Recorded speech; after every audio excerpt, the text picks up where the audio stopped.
The sky over. Cedar Ridge burned in shades of golden,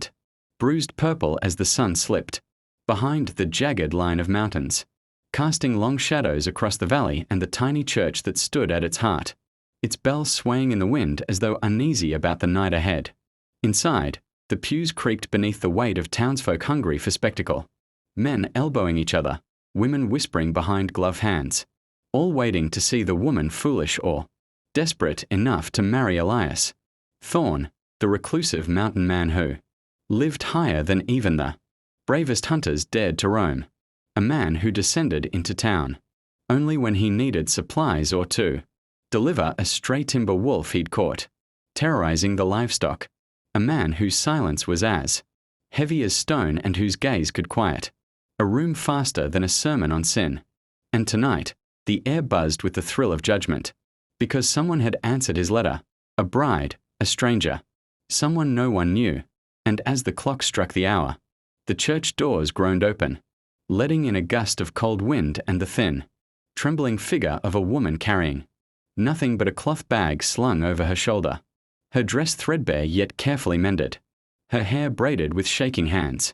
and her face soft with a kind of hope so fragile the room ought to have protected it. Yet instead the people leaned forward like wolves catching the scent of novelty, and when their eyes dropped to her bare feet, dirty, cut, swollen from a long walk over stones and frost, a murmur scattered across the room,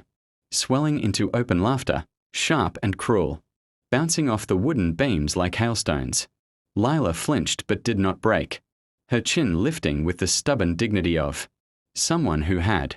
spent a lifetime being mocked, and had learned to keep her tears tucked deep where no one could reach them. And though her heart thundered painfully in her chest, she stepped forward, scanning the faces not for kindness but for the man who had sent her the only letter in her life written with sincerity, a letter that asked for nothing but the chance to not be alone. She opened her mouth to introduce herself when suddenly the back doors slammed open like a clap of thunder, and the laughter died instantly, because towering in the doorway, framed by falling snow and the dense shadow of the mountains behind him, stood Elias Thorne, broad-shouldered, wild-bearded, with a presence so formidable it felt carved from the earth itself, his coat dusted in frost, his boots heavy with mud, his eyes sharp and dark as storm-soaked bark. And when those eyes landed on Lila's bare, wounded feet, something shifted in his expression, softening not with pity but with a deep, quiet anger at the world that had allowed such a girl to walk her way to him in pain. Without a word he strode through the aisle, his boots thudding like drumbeats, the townsfolk shrinking away instinctively. And when he reached Lila he didn't speak, didn't ask, didn't hesitate, he simply scooped her into his arms as though she weighed no more than a falling petal, his rough hands cradling her gently, protectively, possessively, and a hush swept over the church so complete it felt holy, Lila gasping softly as she clutched the collar of his coat,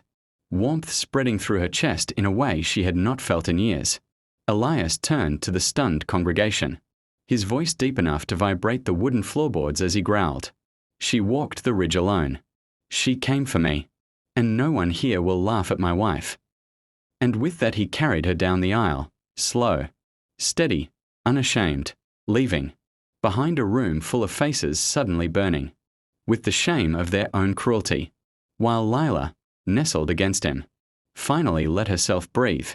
realizing in that moment that perhaps she hadn't walked barefoot into humiliation but into the arms of the one person who was meant to see her worth when no one else ever had.